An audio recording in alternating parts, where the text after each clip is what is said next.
Honorable Speaker, because the office of a former president, and maybe the Honorable TJ Kajwang could be in the same shoes with the holder of that office, or former, that he is here to appreciate that he is now a former president. There is now a sitting president. And therefore, the sitting president is now the commander-in-chief. And therefore, it is only the commander-in-chief who can command forces, including those of our police service. What is the relevance of that information you are giving right now on the motion before the House? Commander-in-chief. And therefore, this commission, Honorable Speaker, serves to oversight the work of those forces and servicemen, Honorable Speaker.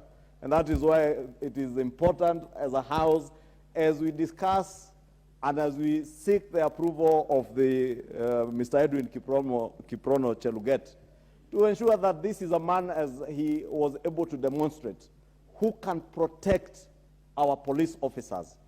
Because as I said from the beginning, Honorable Speaker, our police officers are often more vilified than appreciated. That even in conducts like those that we saw yesterday, it is about vilifying that officer who is only but carrying out his work in line with his constitutional mandate and what he has been charged to do, to enforce court orders and do what he is supposed to do.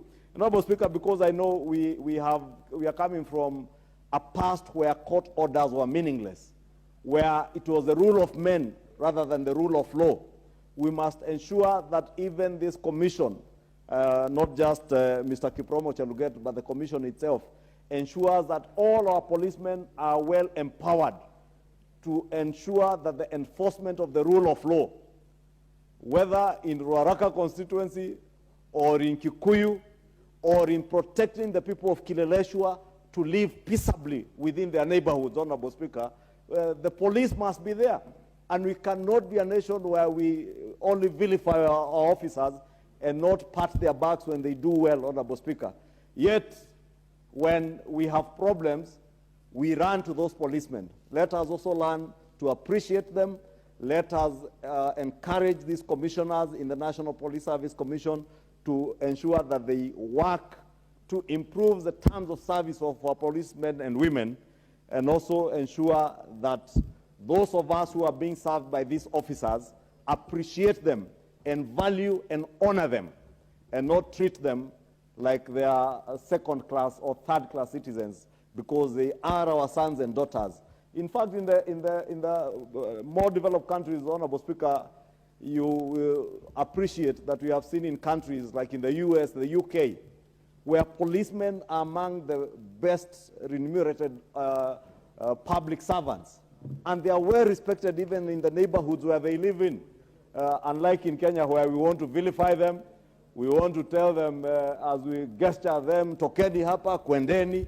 I mean, it's only, Honorable Speaker, is either you are sheep in a farm that you commandeer with your hands and chase the way we saw yesterday, or you are dogs, but not uniformed officers, Honorable Speaker. And I must again take this opportunity to condemn the actions of the our former president and encourage him to conduct himself with the honor and dignity that all other former heads of state and presidents, not just in this country, but even in banana republics in Africa and other areas, have conducted themselves in a better way post their time in office. With that, Honorable Speaker, I beg to support the appointment of Mr. Edwin Kiprono and urge him to utilize his time in this commission to work towards improving the services of our servicemen and women in the police force. Thank you, Honorable Speaker. The Honorable Rosa Buyu, followed by